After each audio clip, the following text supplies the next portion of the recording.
Imagine walking into your own home one day and finding proof that your wife, the woman you've shared a bed with for years, has been cheating on you. And not just a one-time mistake, we're talking years. Now most guys, they'd lose it, screaming, throwing stuff, changing the locks that same night. But this man, he didn't do any of that. He went quiet. Dangerously quiet. And over the next 3 years, he built the most calculated revenge you've ever heard. This is a true story. Let's get into it. So these two had been married over a decade. 2 kids, nice house, you know the type. From the outside, everything looks picture perfect. But one evening, she's in the shower and her phone lights up on the counter. He glances over, not even snooping, just a reflex, and sees a message pop up. "Miss you already, can't wait for tomorrow," from some name he's never seen before. His stomach drops. He picks it up, starts scrolling, and what he finds? Photos, long conversations, flirting, planning meetups, an entire affair going on for months, maybe even longer than that. Now here's where most people would storm into that bathroom and blow everything up, right? But he didn't, because he knew something most people forget when emotions take over: the law.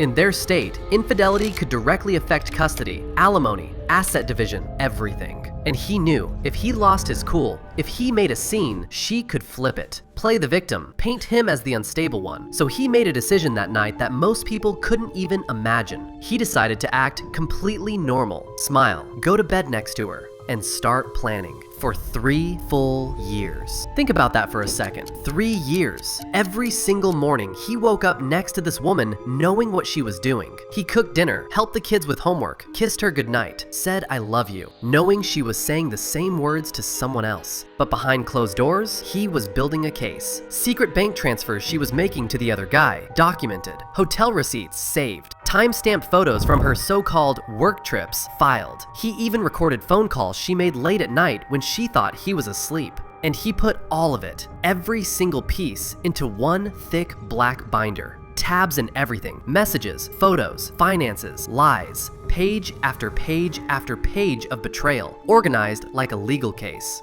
And she had no idea, none. The affair kept going. She actually got bolder, more careless, but he just got sharper. He quietly sat down with a lawyer, learned exactly what he'd need to walk away with custody, the house, everything. He started funneling money into separate accounts, set up protections for the kids, and through all of it, he never once let her suspect a thing. Not a single crack in the mask. 3 Christmases came and went. And if you think that wasn't brutal for him, sitting around the tree, watching her play happy family while he knew the truth, you'd be wrong. Each one was harder than the last, but he waited. Because he wasn't just planning a confrontation, he was planning a moment. The 4th Christmas. The house was full, family everywhere. Kids running around, excited, tree lit up, presents stacked high, and she was in her element, laughing, hosting, playing the perfect wife and mom. She had no idea what was coming. So gift time rolls around, and he hands her this beautifully wrapped box, smiles at her, and says, "Real sweet. This one's just for you, babe." She grins, tears off the wrapping, opens the lid,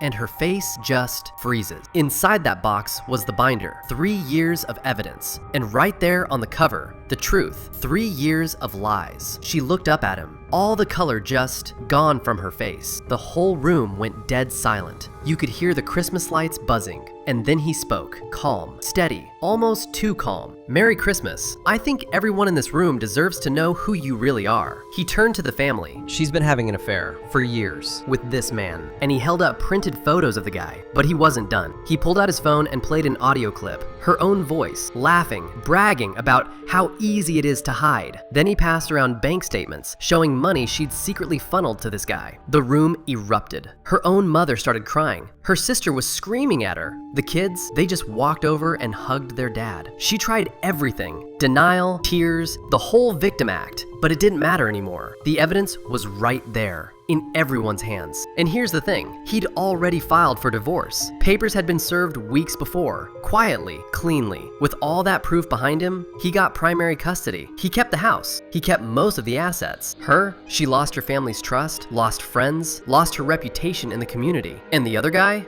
the second real consequences showed up. He ghosted her, disappeared. She ended up completely alone, sitting in the mess she made. And look, he didn't do this to be cruel. He did it because he spent 3 years swallowing his pain to protect his kids. 3 years pretending everything was fine so he could secure their future. Sometimes, the best revenge isn't loud. It's not dramatic. It's patient, it's thorough, and it's final. So let me ask you, what would you have done? Could you have held it together that long? Drop it in the comments. I want to hear it. And if you want more true stories like this one, hit that like button, subscribe, and turn on notifications so you don't miss the next one. Thanks for watching, and remember, karma doesn't forget. It just waits.